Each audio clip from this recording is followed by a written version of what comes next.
금강경의 지혜를 한번 들여다보려고 합니다. 모든 집착을 탁 놓아버렸을 때 찾아온다는 그 궁극의 자유. 자, 그 깨달음의 세계로 저와 함께 들어가 보시죠. 모든 것의 시작은요, 정말 단순하면서도 핵심을 찌르는 이 질문 하나입니다. 부처님의 제자, 수보리가 던진 단 하나의 질문. 이 들끓는 제 마음을 어떻게 해야 다스릴 수 있겠습니까? 이거 사실 우리 모두의 질문 아니겠어요? 바로 이 간절한 물음이 지금부터 우리가 살펴볼 금강경 전체를 관통하는 거대한 엔진 같은 역할을 하는 거죠. 자, 깨달음으로 가는 첫 번째 열쇠. 바로 이 질문 그 자체에 있습니다. 그러니까 금강경은요, 무슨 어려운 철학책이 아니에요. 오히려 인간의 이 근본적인 고민에 대한 부처님의 아주 구체적이고 실용적인 답변서, 뭐랄까 일종의 처방전 같다고 할 수 있습니다.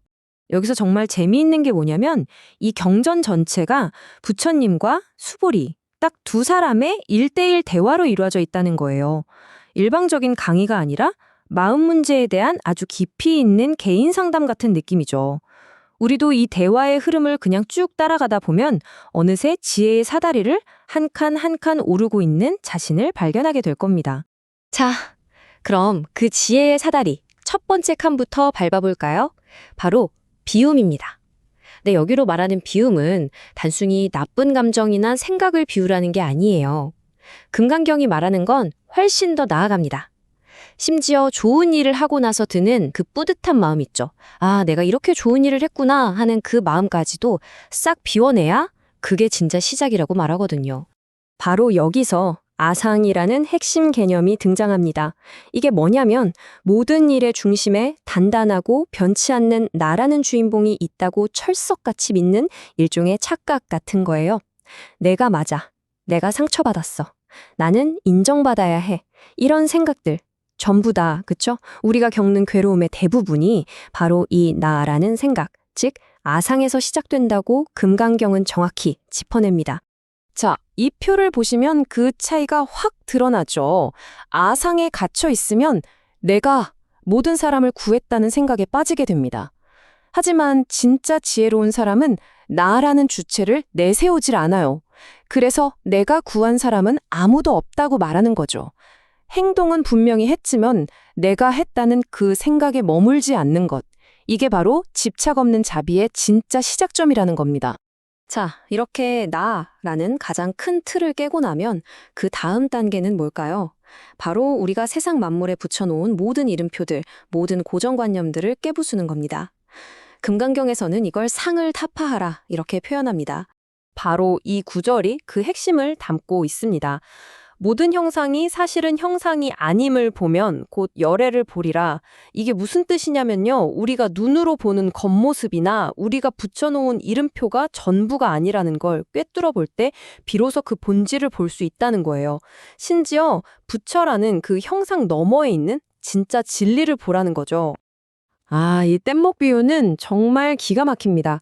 부처님의 가르침, 심지어 우리가 지금 보고 있는 이 금강경조차도 강을 건너기 위한 뗏목, 즉 도구에 불과하다는 거예요. 강을 다 건넜으면 뗏목은 버리고 가야죠. 이걸 평생 짊어지고 다닐 순 없잖아요. 그렇다면 우리가 이것만이 진리야 하고 꽉 붙들고 있는 것들마저도 어쩌면 또 다른 집착이 될 수 있다는 거 아닐까요? 금강경은 바로 이 지점을 정말 날카롭게 파고듭니다. 자, 이제 지혜의 사다리 거의 꼭대기까지 왔습니다. 나라는 생각을 넘어서 이제는 시간과 마음에 대한 우리의 생각까지 완전히 해체해버리는 궁극의 진리, 공의 세계로 들어갈 차례입니다. 모든 것이 비어있다는 이 말, 과연 무슨 뜻일까요? 부처님은 이렇게 말씀하세요. 과거의 마음도, 현재의 마음도, 미래의 마음도 그 어떤 것도 붙잡을 수가 없다. 한번 생각해보세요. 정말 그렇죠? 과거의 나는 이미 지나가 버렸고 미래의 나는 아직 오지 않았죠. 그리고 바로 지금의 나라고 생각하는 그 순간, 그 마음은 벌써 과거가 되어버려요. 결국 우리가 내 마음이라고 부르는 건 어떤 고정된 실체가 아니라는 겁니다. 그저 끊임없이 생겼다 사라지는 생각의 흐름, 그 자체라는 통찰이죠. 그리고 바로 이 지점에서 금강경은 정말 가장 충격적인, 거의 반전과도 같은 이야기를 던집니다. 뭐냐면요, 우리가 최종 목표로 삼았던 그 깨달음이라는 것조차 놓아버려야 할 마지막 집착이라는 거예요. 왜냐고요? 애초에 깨달음을 얻을 나라는 것도 없고 내가 얻어야 할 어떤 고정된 깨달음이라는 것도 없기 때문이죠.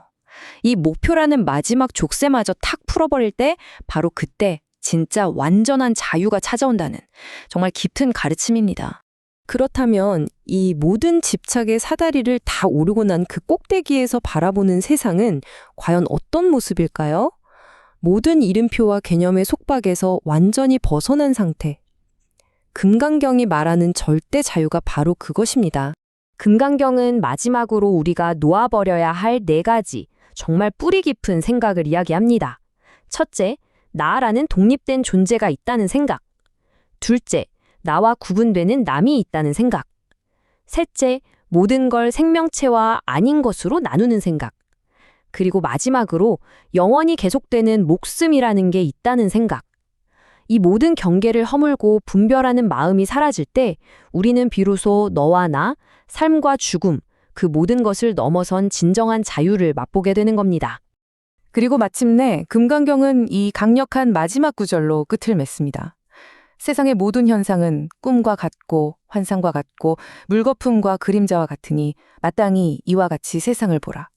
이게 절대 허무주의를 말하는 게 아닙니다. 오히려 그 반대죠. 실체가 업되고 꽉 붙들고 있던 것들을 놓아버림으로써 역설적으로 텅 비었기 때문에 무엇이든 될 수 있는 무한한 자유와 가능성을 얻게 된다는 이야기입니다. 오늘 함께 살펴본 이 금강경의 지혜처럼 우리를 꽁꽁 묶고 있는 생각의 이름표들을 하나씩 떼어보는 건 어떨까요? Let the noise